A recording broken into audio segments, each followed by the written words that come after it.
Thanks for the 5 gift subs, Stooge. Alright.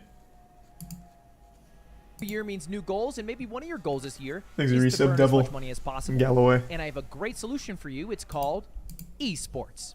If you don't know, pretty much every single esports organization is vastly overvalued because they're all subsidized by venture capitalist groups that are probably going to get fed up in 3 to 5 This is kind of quiet. Is this quiet on stream for you guys or not? Why is it quiet?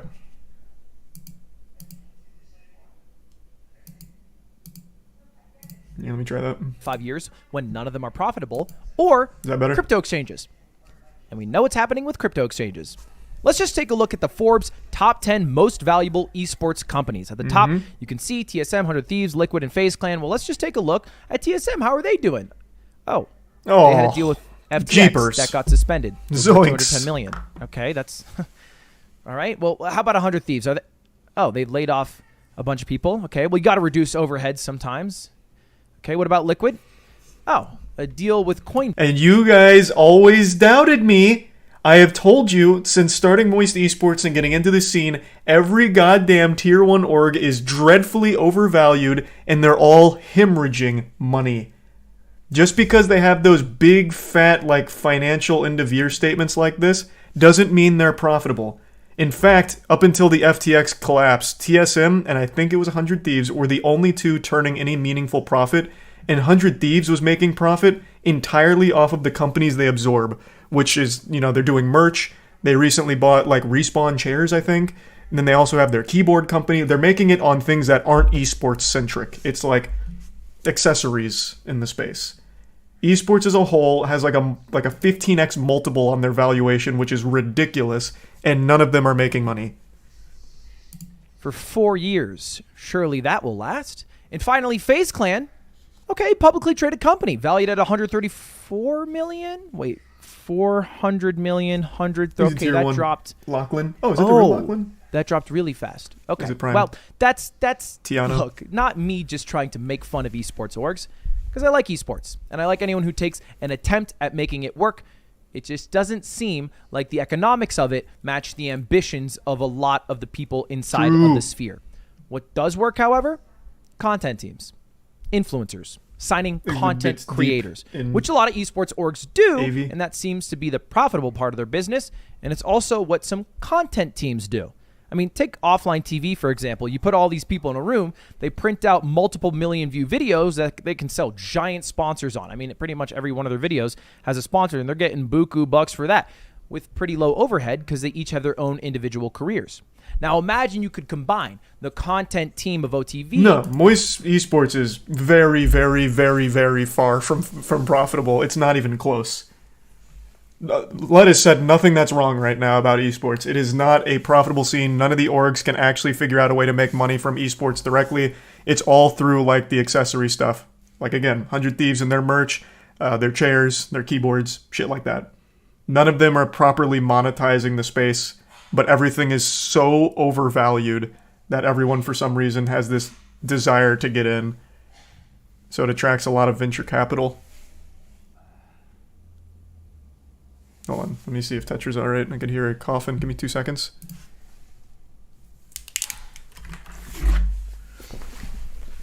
Is Tetra alright?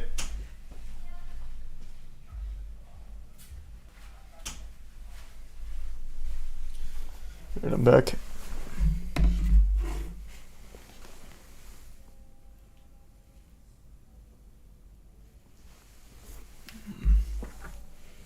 Yeah, Tiana was giving her some medicine, so she started coughing. She's got an upset tummy. Thanks to the Prime Ellen, and Snub, and Dave, and the resub Santa and B. Probably not, Obs. At least not right now. Thanks to Bits Deep. Not sure what all of them are deep, but there's been quite a few. Thanks to the good sub Kaspersky.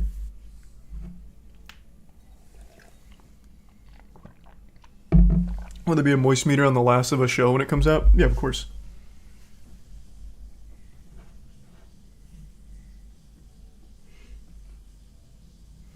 Why are esports teams so overvalued? Because the space has become like a gold rush. So esports is blown up. It's a multi-billion-dollar industry now. So that's attracted a ton of the old money who sees the numbers and they're like, wow, this must be like a great space for making cash. Like, for example, Vinnick, the owner of the Tampa Bay Lightning, owns Team Liquid. And you're telling me he knows anything about gaming? Absolutely not. It's just all of this old money saw these big numbers and they got into the space, which drove the value of every esports org through the goddamn roof way too quickly. So now everything just has a massive, massive, massive overvaluation.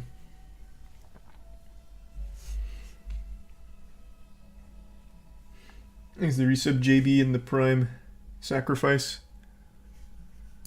With maybe the more yeah, rigid Shaq owns structure of NRG. an esports org. And you end up with something like OTK, One True King, a streamer-backed esports org School. that doesn't really do esports. I mean, they had a team in World of Warcraft, but they dropped the team. So they're pretty much just sticking with the good old-fashioned content creator route, which is smart because they're not only able to sell sponsors on the watch hours of all the people inside the org, they're also able to sell things directly to consumers with businesses they start, like Starforge Systems. I mean, This is a good question, actually. Outside of talent, what are the big costs of esports that stop them from making a profit? So, right away, player salaries are huge in the space, at least depending on the games. But player salaries are big because you have to think. You're paying 5 players plus a coach if you're in like something like CSGO, and a manager, and travel costs for 6 people. And you don't make any money off of the events unless it's like a major prize pool, and even then it's only a percentage. Now, Moist Esports, we make 0% when our teams win. That all goes to our players because for us, it's just fun content. I stream it, I watch party it, people sub, maybe people buy the merch, so it kind of offsets a little bit, but never actually comes close to breaking even or anything. But it's worth it for me because of the content. But for like a normal esports org that has venture capital backing, all of that budget is spent on the salaries, the travel, in the hopes that they win a major where they make usually like 20 to 30, well, it really varies, but let's just be safe and say somewhere between 20 and 30% of the prize pool. And that's, take something like Rocket League. That's, let's say, first place at one of the regionals. You get 90K. I think it was 90K when we won the spring major. So you're taking 20% of that. That's still not a lot for a major esports org. So you don't make a lot of money from winning. So then you have to try and make it elsewhere. So you're spending tons of money on these salaries. So what do? In some esports orgs, they get really shady, in my opinion, and they start taking from their players' revenue on stream. I don't know how common this is anymore, but when we first got in here, that seemed to be pretty common. So the org actually takes a percentage of their stream revenue in order to try and make some of that money back, which I think is fucked up. But that was another way that they tried to monetize the esports scene. And that still isn't a ton, because the streamers, they're still making the lion's share, the org's getting a percentage of that, and they're still paying tons of money for the salaries and all of the teams built around them. So, what else do? Well, they try merch. Merch is usually pretty good, but it's not the hardest hitting because not too many people are running around with... We'll just use... What's a good one? I don't want to do FaZe. I'm trying to think of a more, less... We'll say G2. Merch is good for G2, but no one's buying tons of G2 merch every single time. Plus, the players promoting it, it doesn't feel genuine most of the time. And as, a viewer, you're not going in there, listening to one of the players talk about the merch and be like, oh, he's talking about it because he really likes it. It's a contractual obligation, and everyone knows that. So they're not super interested in just buying it based on that. So there's just not many ways that these teams are bringing in big money. And they're paying so much on the salaries and the travel and all of the verticals they had to build around it just to make it function. So it's just been a super tricky space for all of them. That's why everyone's constantly hemorrhaging money in esports. Sponsors help, for sure, because it's at least something guaranteed, but it's still just not enough to offset the massive costs. He's a tier 1 Antonio. In the resub, Happy and Maury. Esports merch should... What was that? I missed it. It was something like esports merch should be sleek and with a small logo and look good. That's what we believe as well. That's why our Moist Esports shit just looks really good on its own. You'd never know that it's Moist Esports or anything gaming related, except for the jersey, obviously. The jersey's very clearly a jersey, but like the tracksuit and shit is just something you can wear everywhere and no one would have any idea. Because it just looks good. Feels good. Thanks to the Prime, Happy, and the gift sub slam, and the resub text. So yeah, every esports org except for like 2 are hemorrhaging money. And all the others, like, it's a weird space. I mean, imagine if I had swipe bidets and then I had a team of 10 creators that I worked with all the time and they all sold swipe bidets individually. We'd get a lot of buttholes clean in the new year. So it makes sense. And don't just take my word for it.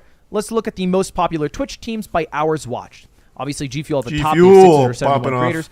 XQC's org, he's up top there. Loaded, they have a bunch of big creators. And OTK's fourth. They're fourth with only 14 people, and a couple of their creators barely streamed over the past year for reasons we're going to get into. Now, I haven't made any videos about OTK because, well, none of the individual pieces felt substantial enough to talk about for longer than a couple of minutes. I thought it looked good, deep. But enough has happened over the past year, and especially with the update last night that ended the investigation on Mizkif, that I feel like we can talk about it all today. Now, we're going to get to the investigation with Mizkif at the end, but first, let's do things in order with what started off their terrible month of December, and it involves another one of their founders, Rich Campbell. Now, Rich Campbell, if you don't know, is a esports host turned streamer who did a lot of maybe the more business side of things behind OTK, and one of the people that reacting he used to you, to be in a reacting to relationship him. with Hey! on Twitter, dropped a tweet longer. Hope you're having a great stream, big guy. Hope you're well. Thanks to the resub, Wubsy.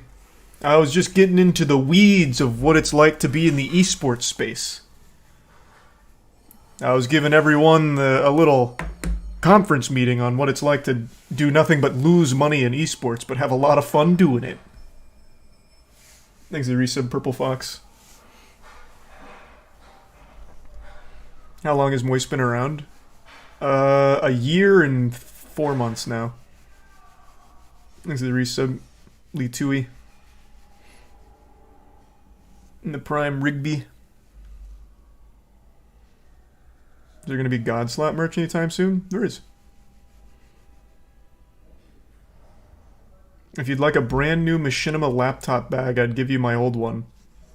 Nah, you can keep that or throw it away, really, honestly. Esports needs sponsors. Nope, esports has tons of sponsors. It's just still not enough to make up for the massive cost and salaries and all of the people that are required to make teams and run the orgs. Like shit, TSM has, who is it, Chevrolet? Fuck. Mercedes? Like every major car brand is in the esports scene right now. I said this before, Moist Esports almost got Jaguar. I always exaggerate that, but they were interested for like a day. But like the thing is, most big car brands are in esports. Like, that's not an issue. But it's still just not enough to offset the huge costs.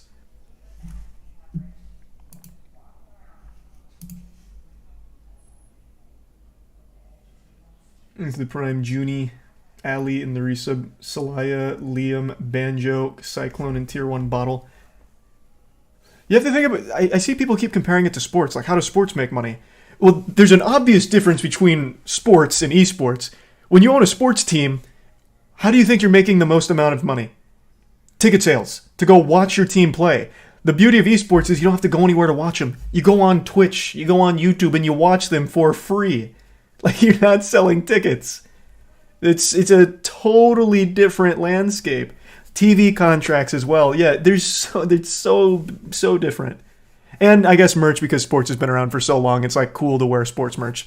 That's fair. Esports isn't there yet. Like, no need to pretend that it is. Esports isn't on the same level as normal sports merch yet. But yeah, tickets is still a huge part. TV contracts still a huge part, obviously.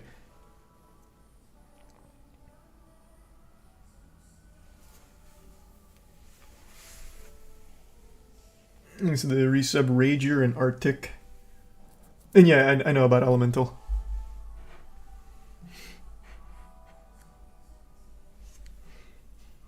Tickets is drops in the bucket. Okay, I think in the grand scheme of things, when it comes to big sports, yes, tickets are not their number one cash cow for it, but it is significantly more than esports has when it comes to like steady revenue. There are so many other ways of monetizing like traditional sports than esports right now. And that's what a lot of people are now learning after getting in the space.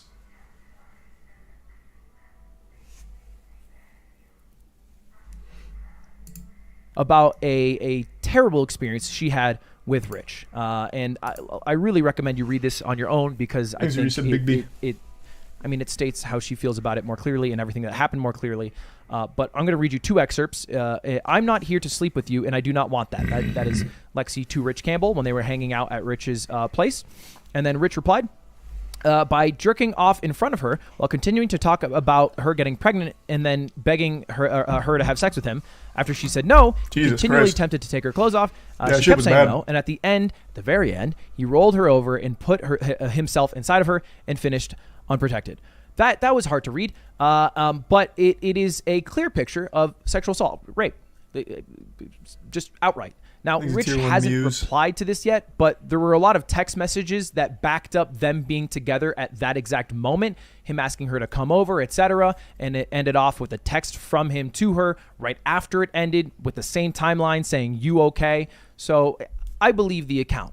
You can wait for Rich Campbell's statement, which hasn't come out yet, but it's pretty clear that OTK also believes the statement, or at least is concerned enough about it that they instantly, and I mean instantly, dropped him. Within like hours of the statement coming out, he was booted from OTK, it was sub 3 hours. It was a little speed run, honestly. The founders of it, and they kicked him out. So that was a terrible thing to happen.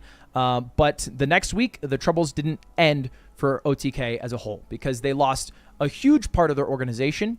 Jay Schlatt. Now, it doesn't take a rocket scientist to tell you the value that Jay Schlatt has on the YouTube algorithm. He's one of my most viewed videos on pretty much every single one of my channels, and he's part of the reason why Mogul Mail even exists today, because the weekly slap is what inspired me originally. And he mutually agreed to leave OTK. Now, it might not seem like a big hit because, he's not much of a streamer. He doesn't stream too often. But he's a huge content creator. People didn't even know he was in OTK. But if you look at OTK's YouTube channel, that has almost 600,000 subscribers, that was built by Jay Schlatt. Let's just take a look at the top 10 most viewed videos. 9 of them.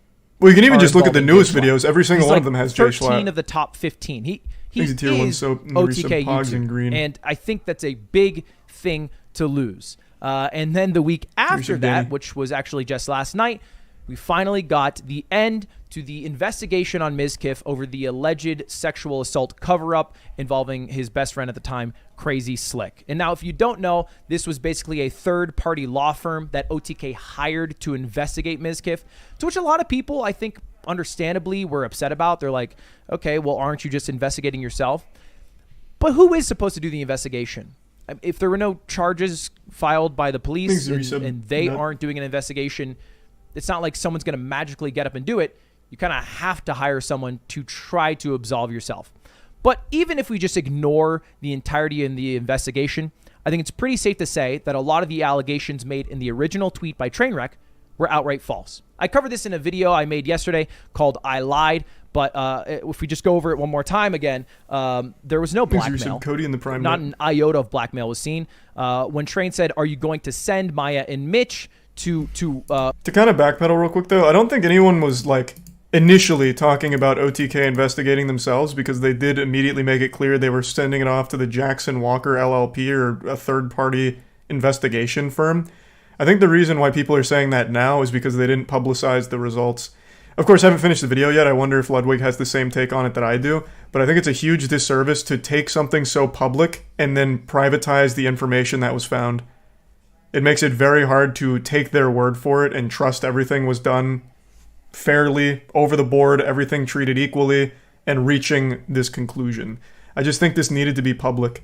You can redact personal information so no one's safety is at risk, but just letting people see the general evidence that was collected And then people can make their own decisions on how to feel about it and where to go from there, and whether or not OTK is making the right decision by bringing Mizkif back. It's just a huge misstep by not putting out like a PR statement from Jackson Walker as opposed to an OTK statement. I think that's why people are saying they investigated themselves and found themselves guilty of no wrongdoing or whatever. To say that as the one thing that did age really poorly and that was pretty bad of Mizkif, aka this clip. Well, let's just play my reaction here. Single person that we used to hang out with that doesn't hang out with Slick anymore because of what happened. I actually think there's literally none. Because the reality is, worst comes to worst of it, it's fucking like sexual harassment, right? I mean, like who like. Man, this is deep. Blood. Sexual harassment. Whatever. Jesus Christ. Now, this was a clip from Miz that was on his alt stream that didn't sound so nice in the moment. And this is what I said about it. At a low scale, it's not really a big deal. It's like going to a carnival into that house of mirrors. This is Miz speaking way too candidly and way too stupidly about sexual Back to assault, Lud 1. saying it's low scale, like there's a tier list that we have to drop every year on what sexual assault we need to rank S tier, what sexual assault we need to rank F tier. And I lambasted him a bit for Back that to Lud 2. comment because it was pertaining to sexual assault, which is like a big deal. But I was wrong. He wasn't talking about sexual assault at the time. It was only known that Crazy Slick, his roommate at the time, sexually harassed Adriana. That's based off her words. Listen to this. I've only recently figured out and found out, especially without sitting, that it's sexual assault. So I feel like that covers it. I'm just playing that clip again because it is totally coincidental that I happened to upload that video yesterday or 2 days ago, and then they did this announcement yesterday. Obviously, I have no clue that this was coming. Otherwise, it would have been great to just wait a day, and that would have covered it. But yes, rehashing a lot of the original claims of Mizkif covering up sexual assault don't seem to be true. What is true, and what OTK did punish him for, were his actions on his comeback stream October 11th, which demonstrated a lack of empathy and ignorance towards the seriousness of the situation. Now, I never made a video about this. I never really talked about this, so a lot of you might not know. But after he had a really awful the fucking initial comeback apology that stream. Mizkif made on Twitter, he kind of went radio silent for a while. He didn't stream for a long time, and then he suddenly was like, I'm going to come back and I'm going to stream. Fine. And it was also after redoing that apology on Twitter 5 times and every time missing like the actual problem with it. It was rough. Like that whole series there was an absolute disaster. Like an absolute disaster. Thanks to the resub Levi, Ben, and the Prime Nut, and the 10 gift subs JJ. Appreciate it, man. Thanks for the big drop. And I hope you're having a great New Year's. And the resub Phil, Lambo, and Max Alive, and Quick Draw. The Prime Malos. That's up to him. You know, the investigation wasn't over. It was going a while. He missed streaming. But his comeback stream was, to put it lightly, embarrassing. It started with an hour of him basically stalling because Hassan and XQC were both reacting to him to try to see what he was going to say about the investigation or what he was going to say about the entire situation. Jesus, 2022. And Mizkif, in response to this, played Super Mario 64. And said, I'm going to keep playing until you guys stop watching me. And they didn't. So then he eventually ponied up, and then he said, I have no news.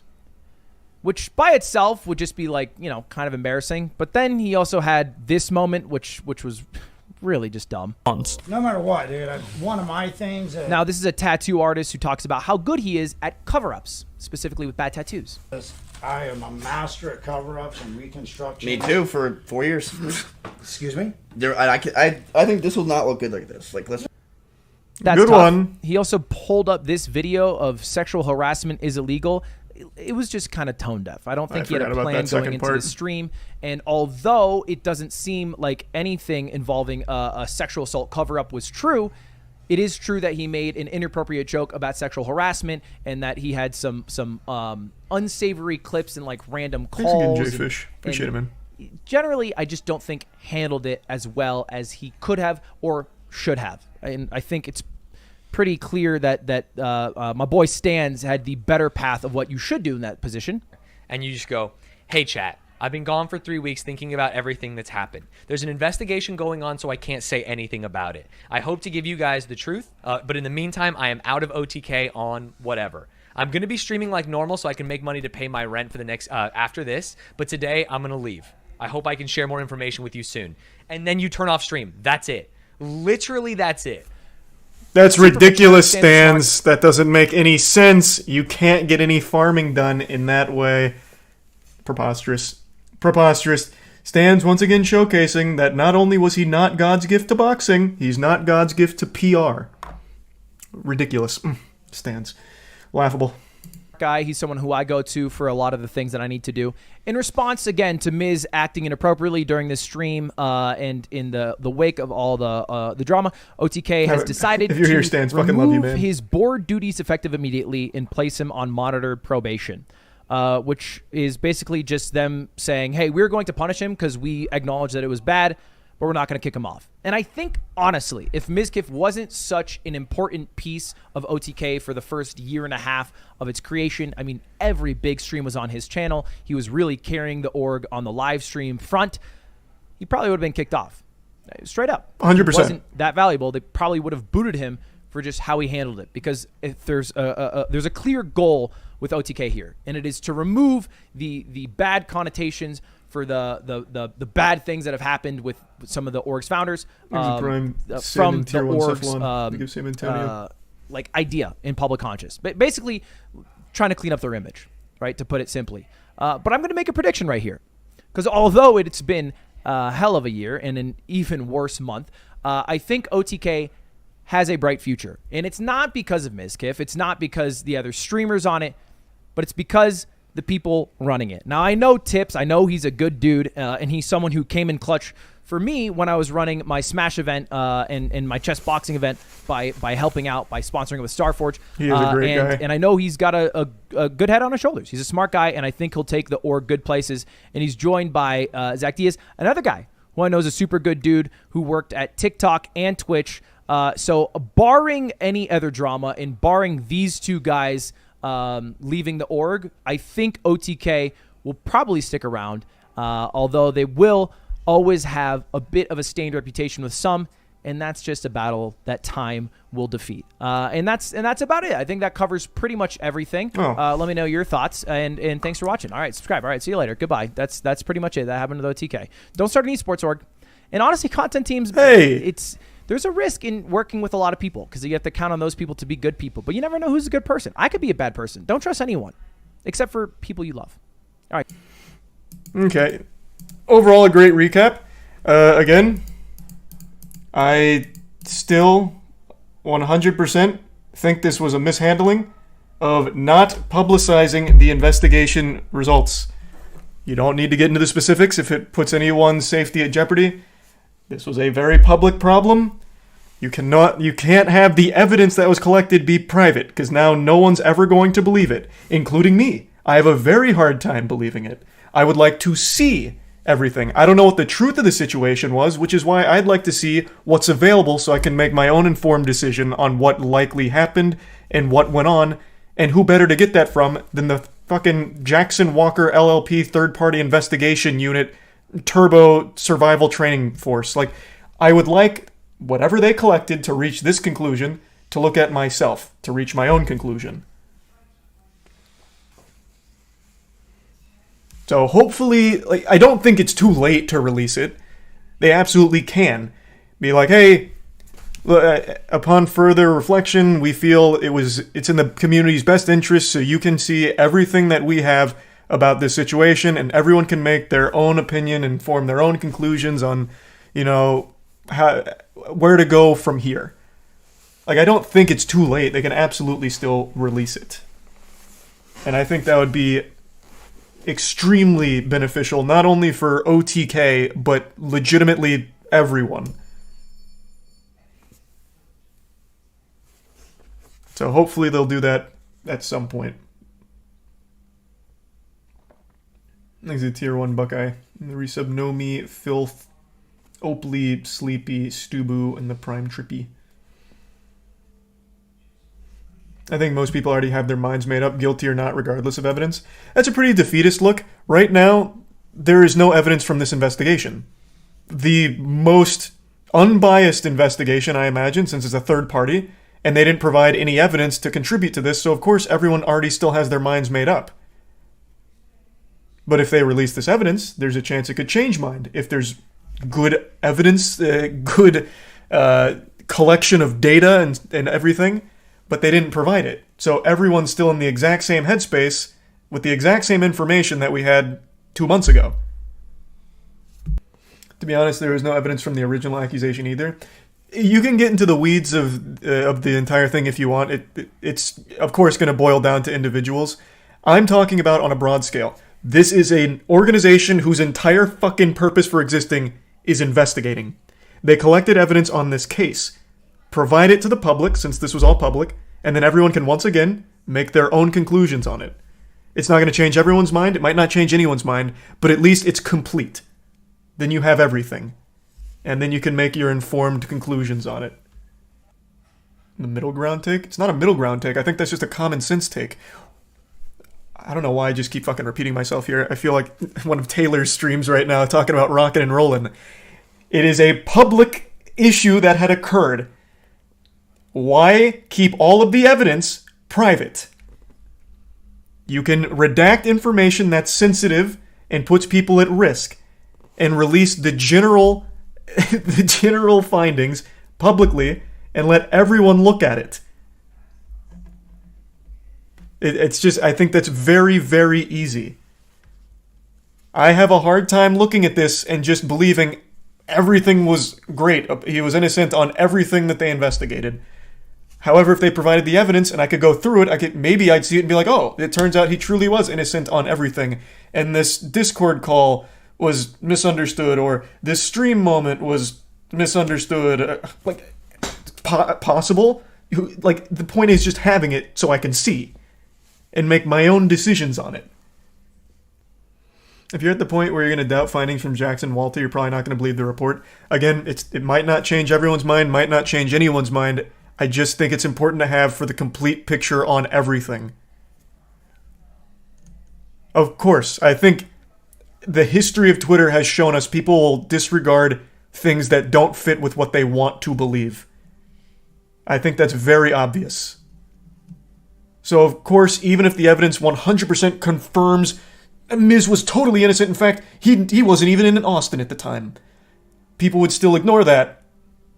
But maybe there's things there where they're like, oh, this is still a little sketchy, because even in this statement, they say that there's not enough evidence to confirm that he was guilty of anything.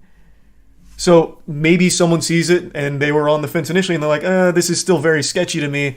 I just don't know if I can really move on from this and watch Miz the same anymore. I think it's just important. Sub Chase, Brycer, and Mad Hat, the Prime, Ramen, and Mom. There's sub JJ and Turtles. Biggest issue is that horrible comeback stream.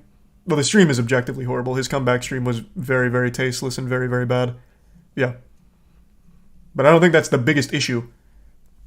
Again, the whole situation was a big issue.